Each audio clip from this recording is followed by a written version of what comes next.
Hi, I'm Dan Vrancic, the creator of MusicTheoryLessons.net, and I just wanted to personally welcome you to my website.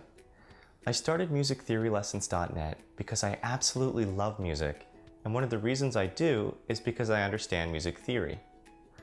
When I was younger, I may have been in the same situation as you, not progressing on my instrument, not able to play without music very well, and not really grasping why I was playing the notes I was playing.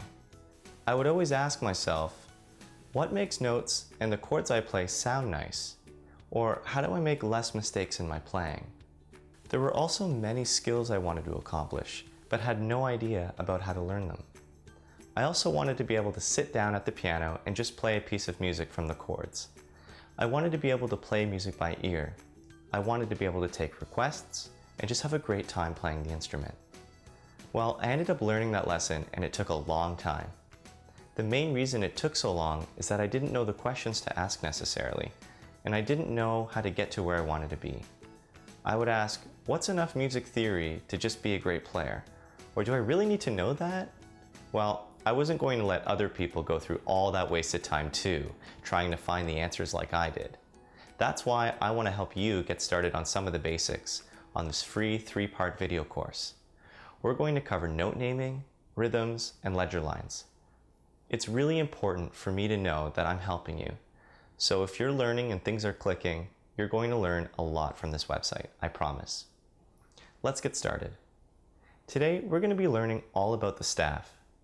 The staff is a simple 5 lines and 4 spaces that contains all the notes musicians read. It was gradually developed over time to look as it does now, but it really started with composers that just wanted to show differences between one note and the next. Imagine if all your letters looked similar. It would be really difficult to extract any meaning. Not to mention that in music, we only use 7 letters on repeat: A, B, C, D, E, F, and G. The music staff enabled composers to use both vertical and horizontal space to show differences between notes, and it stayed that way. The notes that are placed on the staff are done so using a very easy to understand system.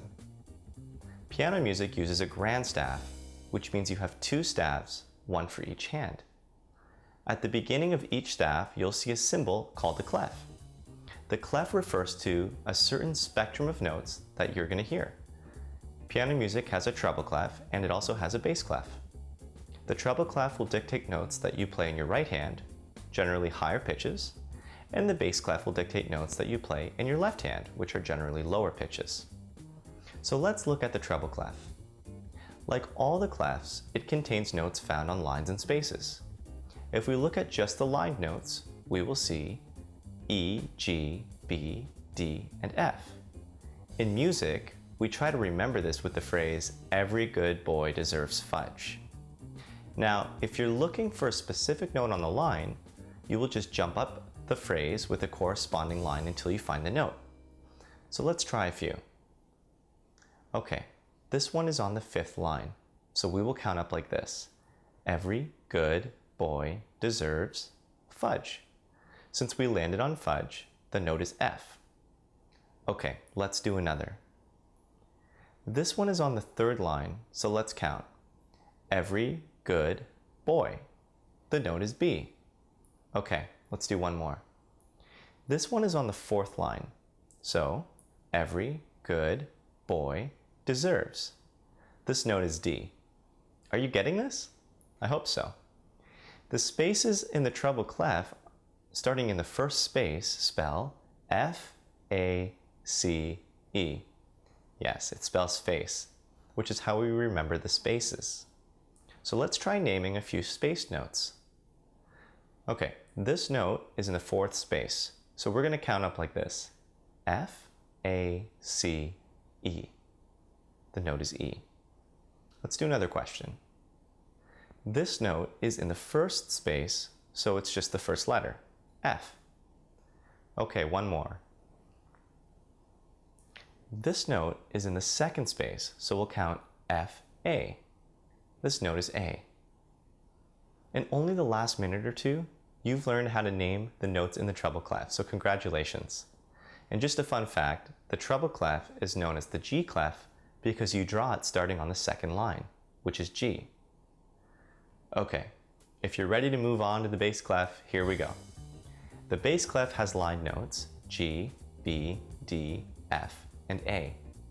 We remember this with the phrase, good boys deserve fudge always. Let's try a few line notes, shall we? Okay, this one is on the third line, so we're going to count up like this. Good boys deserve. This note is D. Let's do another. This one is on the fifth line, so let's count. Good boys deserve fudge always. So this note is A. Let's do one more. This note is on the first line, so good. This note is G. It's pretty simple stuff, right? And last but not least, we have the space notes found in the bass clef. They are A, C, E, and G. We remember this with the phrase, all cows eat grass. Let's try 3 more questions. Okay, this note is in the second space in the bass clef, so we're going to count up like this.